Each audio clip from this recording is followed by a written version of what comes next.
Welcome to this explainer. Imagine a country of about 11 million people, a place where football is just played so passionately. From the bustling streets of Amman to the sandy fields of rural villages. For decades, reaching the world's biggest tournament was literally nothing more than a distant dream for Jordan. But in 2026, that changes. Their national team, affectionately known as Al-Nashama, or the Chivalrous Ones, is finally making its FIFA World Cup debut. And honestly, their journey to this exact moment is one of the most fascinating, hard-fought stories in all of modern international football.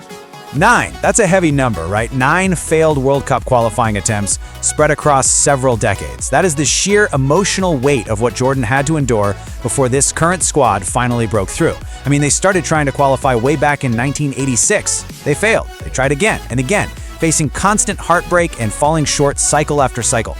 So to really understand what this 2026 debut means to the country and why their fans are just so intensely passionate today, we have to recognize the generations of persistent failure that came before it.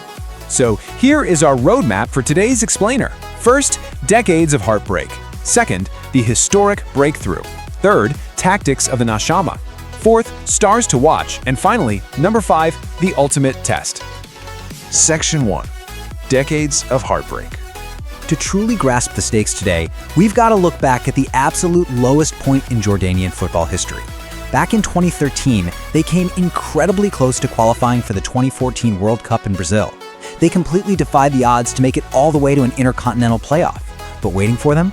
A star-studded Uruguay team featuring prime Luis Suarez and Edinson Cavani. In the very first leg, right in Amman, Uruguay completely dismantled Jordan, handing them a crushing 5-0 defeat. It was a brutal humiliation on home soil, and it absolutely shattered the nation's World Cup dreams. That collective trauma lingered over their entire national program for a solid decade. Section 2. The historic breakthrough. But man, the redemption arc from that 2013 devastation is just incredible. Fast forward to the modern era, specifically February 2024. At the Asian Cup, Jordan pulled off a stunning 2-0 victory in the semifinals over a heavily favored South Korea team. We're talking about a squad ranked 64 places above them at the time, absolutely loaded with elite European-based stars. That win proved to the entire world that they finally belonged. Then jump to June 2025 in the crucial third round of World Cup qualifying. Knowing exactly what was on the line, they delivered a decisive, completely dominant 3-0 victory against Oman to officially punch their ticket to North America. And look, make no mistake, this qualification is absolutely no fluke. This is a team on a massive upward trajectory. Going away to Riyadh and defeating Saudi Arabia right in their own backyard, that was a massive statement of intent to the rest of the continent. Plus, making back-to-back finals appearances, finishing as runners-up in both the 2024 Asian Cup and the 2025 Arab Cup proves that Al-Nashama are a legitimate rising threat in global football. For anyone paying attention, these aren't just lucky one-off wins. They had developed a genuine, battle-tested tournament temperament. Section 3. Tactics of the Nashama. Enter coach Jamal Salami. He's the Moroccan tactician who completely revitalized the squad since taking over. His core philosophy? A fluid 4-5-1 compact counterattack. Now on paper it might look like a standard 4-2-3-1, but the second they lose the ball, the team fluidly shifts into this incredibly dense, narrow 4-5-1 block. Salami's entire strategy relies on frustrating fundamentally superior, higher-ranked opponents. They fiercely protect the central zones of the pitch, wait for a mistake, and then unleash rapid, blistering counterattacks. Step by step, it executes like a well-oiled machine. First, they defend the central zones at all costs, deliberately forcing the opponent out wide into much less dangerous areas. Next, they just absorb heavy pressure. This team has immense mental resilience. They seriously do not panic when they don't have possession. But here's where the magic happens. Rapid, wide transitions. As soon as they win the ball back, they explode down the flanks with terrifying speed. Finally, they capitalize on set pieces. When games get inevitably tight and physical, Jordan has the technical delivery to just steal a goal from a corner or a free kick. It is highly pragmatic and devastatingly effective. Section 4. Stars to watch. Now, Jordan boasts a terrifying two-pronged attacking threat to execute that system. On one side, we have the talisman Mousa Al-Tamari. They literally call him Jordan's Messi. He plays his club football in France for Stade Rennais in Ligue 1, and he's known for this incredible close-control dribbling, sheer pace, and just an uncanny ability to cut inside and create magic out of thin air. On the other side, we have Ali Olwan. If Al-Tamari is the spark, Olwan is the hammer. He's this physical target striker playing for Al Salia, who scored 9 goals in qualifying, including an absolutely incredible hat trick in that decisive match against Oman.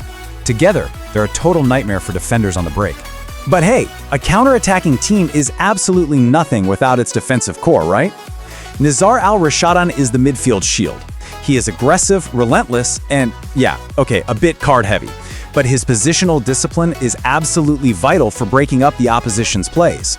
Behind him is Yazan Al-Arab, a defensive rock who brings crucial international experience from playing in the highly competitive Korean K-League. And leading them all is the 32-year-old captain, Ihsan Haddad. He is the veteran heartbeat of this squad, providing that crucial emotional and tactical leadership right from the back line. However, to be completely objective, we have to look at the whole picture. There is a critical weakness heading into the tournament. The missing piece is Yazan Al-Naimat. He was this vital, creative forward who scored massive goals for them throughout qualifying, but a devastating ACL injury during the Arab Cup has entirely ruled him out. This absence puts immense, maybe even unfair pressure on Al-Tamari and Olwan to carry the entire attacking load. Combine that with a defensive unit backed entirely by domestically based goalkeepers who have literally never faced elite European or South American shooting, and you can see the very real vulnerabilities Jordan is going to have to overcome. Section 5. The Ultimate Test. So let's talk about the reality of Group J, because it is pretty daunting, and the contrasts are just stark.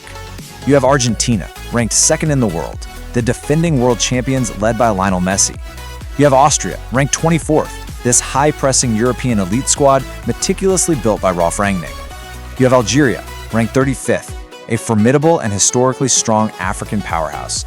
And then, you have Jordan, sitting down at 66th, the absolute tournament debutants.